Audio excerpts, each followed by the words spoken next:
Bienvenue sur Africa 24 dans cette nouvelle édition de l'Africa Tonight. Voici les titres de l'actualité. L'ancien président Alpha Condé quitte la Guinée pour les Émirats arabes unis en vue d'y recevoir des soins médicaux. Une sortie autorisée par la junte au pouvoir sous condition, 4 mois après le coup d'État militaire du 5 septembre. Le 34e rapport de la Cour pénale internationale sur le Darfour a été présenté le 17 janvier devant le Conseil de sécurité de l'ONU. Un plaidoyer en faveur d'une meilleure coopération avec le Soudan a été prononcé par le procureur de la CPI, Karim Khan. Et le soutien du Fonds central d'intervention d'urgence de l'ONU déploie une aide financière d'un montant total de 43 millions de dollars en faveur de 2 pays du continent. Il s'agit de la République démocratique du Congo et du Soudan qui recevront des fonds d'accompagnement dans leurs besoins humanitaires. Mais tout d'abord au Kenya, la Cour suprême examine depuis ce mardi 18 janvier le recours déposé par le président Uhuru Kenyatta sur le projet de révision constitutionnelle controversé. Ce changement de loi fondamentale prévoit notamment la création de nouveaux postes au sein de l'exécutif, tels qu'un poste de Premier ministre ou encore 2 postes de vice-premier ministre.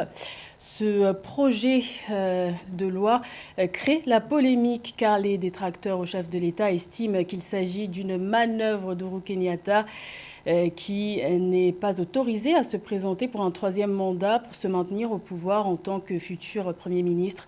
Les audiences se poursuivront jusqu'au 20 janvier et les juges feront ensuite connaître la date de leur décision. Il n'est presque jamais apparu en public depuis le coup d'État militaire du 5 septembre qui a mis fin à sa présidence. Alpha Condé a quitté Conakry pour Abu Dhabi aux Émirats arabes unis ce lundi 17 janvier. Il doit y recevoir des soins médicaux. Cette sortie du territoire a été autorisée par la junte militaire sous condition. Les explications de Siamlo, Victoria Sedji. L'ancien président guinéen déchu Alpha Condé a quitté son pays le lundi 17 janvier 2022. Plusieurs médias locaux ont fait l'annonce mardi 18 janvier de son départ à l'étranger pour les Émirats arabes unis. Interdit par la junte au pouvoir de quitter le territoire, une autorisation de sortie d'1 mois pour des examens médicaux lui avait finalement été délivrée fin décembre 2021. Le président a voyagé avec 2 gardes-corps et son médecin traitant. Selon l'information que nous avons pu avoir, le parti n'a pas d'information officielle. Cette fois-ci, il n'y a pas eu de communiqué. Mais sur les photos qui ont circulé hier, nous sommes plutôt confiants. C'est un soulagement réel quand on sait que depuis le 5, nous n'avions aucune information. Pour l'heure, aucune information officielle ne confirme un quelconque mal chez l'ancien président. L'autorisation de quitter le territoire signée par la transition évoque une sortie pour des soins médicaux sans plus. Toutefois, des rumeurs planchent sur une dégradation de son état de santé depuis ces dernières semaines. En novembre 2021, le président de la Communauté économique des États de l'Afrique de l'Ouest, Jean-Claude Cassibrou, avait déclaré qu'il allait bien. Il se rapportait, comme nous sommes, et c'est comme le cas le plus souvent en Afrique, le président faisait des crises. Ce sont des rumeurs qui circulaient, cela reste à vérifier. Mais de manière officielle, Alpha Condé se portait bien et ne présentait aucun signe de maladie. Placé sous surveillance dans un lieu tenu secret depuis son renversement par un coup d'État militaire le 5 septembre 2021, l'ancien président guinéen, âgé de 83 ans, avait été transféré à la résidence de son épouse à Conakry en novembre 2021. Également dans l'actualité, au Tchad, les autorités de transition ont décidé ce mardi 18 janvier de faire un geste d'apaisement. Près de 300 membres des mouvements rebelles ont été libérés de la maison d'arrêt de Klessoum, près de la capitale, N'Djamena. Une décision pour faciliter la participation de tous au dialogue national inclusif annoncé pour la mi-février et qui doit permettre de préparer la fin de la transition.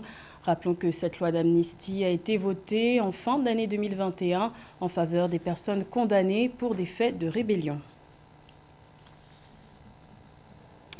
17 ans sans rendre des comptes, c'est trop long. Ce sont les mots du procureur de la Cour pénale internationale, Karim Khan, lors de la présentation du 34e rapport de la juridiction sur le Darfour ce lundi 17 janvier. Le procureur de la CPI espère une plus grande coopération entre son bureau et les autorités soudanaises, 17 ans après l'ouverture de l'enquête ouverte par la CPI sur des crimes présumés. Plus de détails avec Kamesh Katapoulé. C'est un dossier sur lequel planche la Cour pénale internationale depuis 2005. Plus de 5 mois après sa première visite à Khartoum, le procureur de la CPI, Karim Khan, présentait ce 17 janvier le 34e rapport de la juridiction sur le Darfour.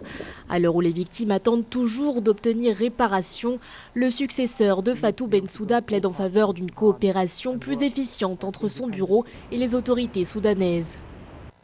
Le problème est le suivant. Si nous n'accélérons pas la coopération entre le gouvernement soudanais et mon bureau, les enquêtes se poursuivront. Si nous voulons tracer une feuille de route pour y mettre fin, en respectant les volontés du Conseil et celles des victimes, la coopération doit être renforcée.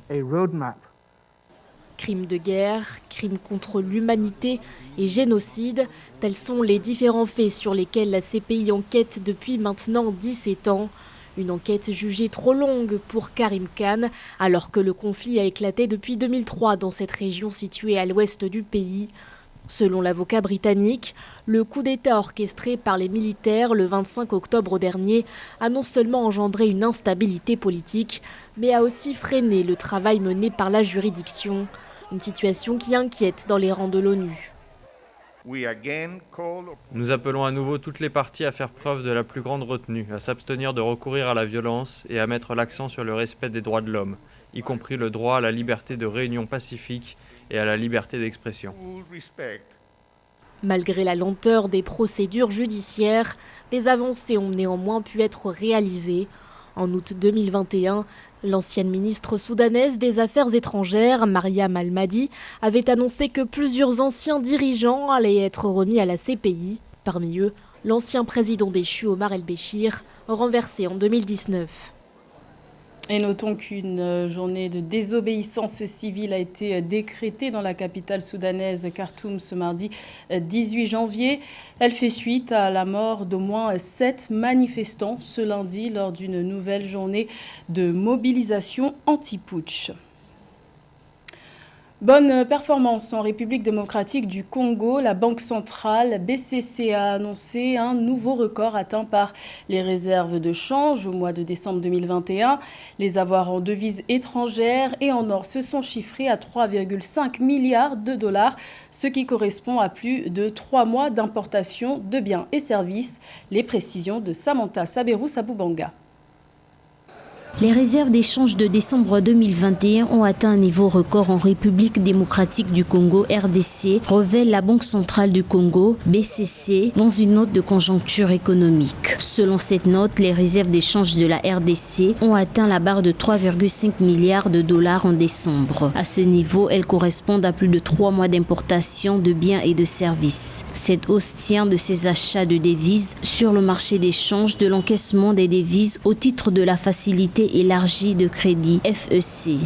La question des réserves de change préoccupe beaucoup les pays à économie extravertie et la République démocratique du Congo est un pays à économie extravertie.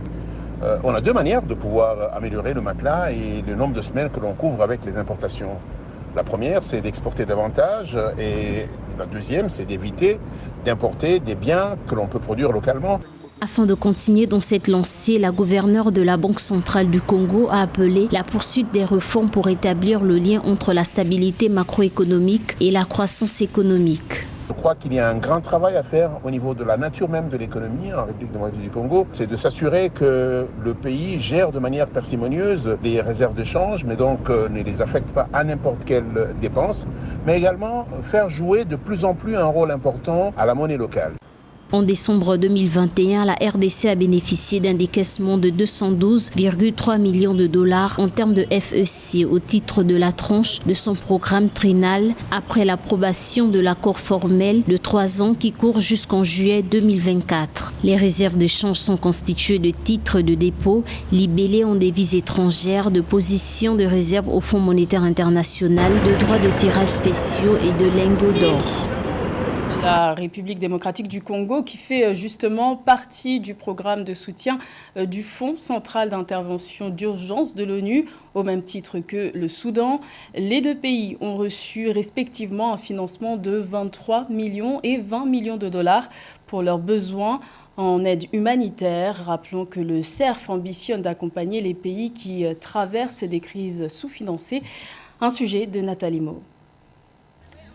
La République démocratique du Congo et le Soudan vont bénéficier d'un financement de 23 millions de dollars et 20 millions de dollars respectivement pour leurs besoins humanitaires. L'appui du Fonds central d'intervention d'urgence de l'ONU, le CERF, vise à accompagner ces pays qui traversent des crises sous-financées. À fin 2021, les besoins humanitaires de ces pays étaient couverts à moins de 50%.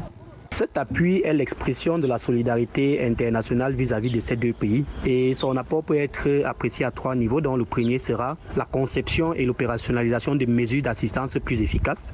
Ensuite, il aidera à l'amélioration des capacités opérationnelles d'assistance des missions déployées en RDC et au Soudan.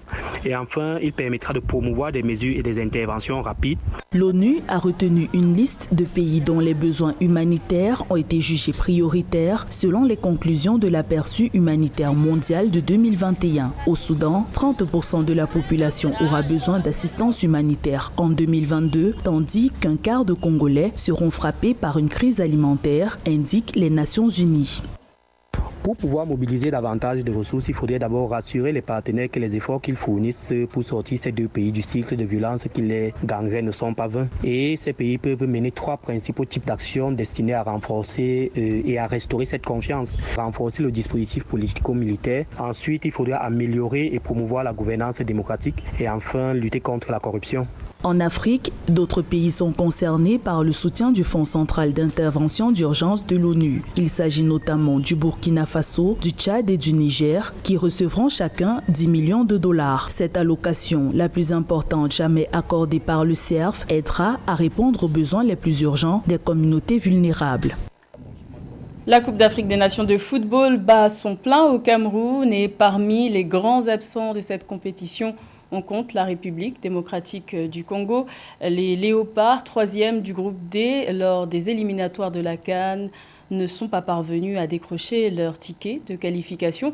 Alors, quel intérêt les Congolais accordent-ils à cette 33e édition de la CAN? Élément de réponse dans ce reportage de notre correspondant Jacques Mboka.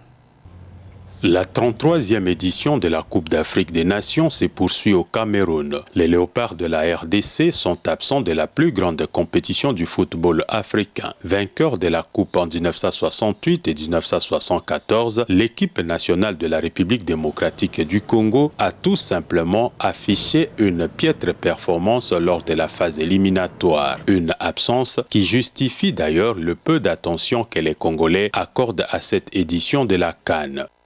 C'est quoi l'intérêt si votre nation ne participe pas? Je pense que c'est aussi un élément important. La RDC n'est pas là et rappelez-vous comment est-ce que la République démocratique du Congo a été éliminée de qualification. C'est ceux qui connaissent bien le joueur, qui sont attachés à la compétition. Ils peuvent quand même suivre, mais la majeure partie de la population ne prête pas attention. Bien que la plupart de la population congolaise accorde peu d'attention à la CAN Cameroun 2021, certains amoureux du ballon rond ne manquent pas l'occasion de suivre quelques rencontres. Pour cela, la présence de certains joueurs africains qui jouent dans les clubs congolais est un facteur qui suscite l'intérêt et qui rend la compétition intéressante. Le regard, bien sûr, de cette CAN se fixe sur les joueurs évoluant ici en République démocratique du Congo qui ont été sélectionnés dans leur pays d'origine. Je vois là Simon Omosola, le gardien titulaire de Vec Club, qui est deuxième gardien du Cameroun. Sidi Yacoub, un milieu de terrain de Vec Club, qui est mauritanien aussi, un titulaire. Il faut noter que la RDC fait partie des nations au palmarès élogieux à la CAN. 2 fois champion d'Afrique, son buteur Ndaye Moulamba Mutumbula, décédé en 2019, a marqué lors de la CAN 1974 en Égypte 9 buts en 6 matchs. Une performance jamais égalée. C'était le journal de la rédaction. Merci de l'avoir suivi. L'information continue sur Africa 24.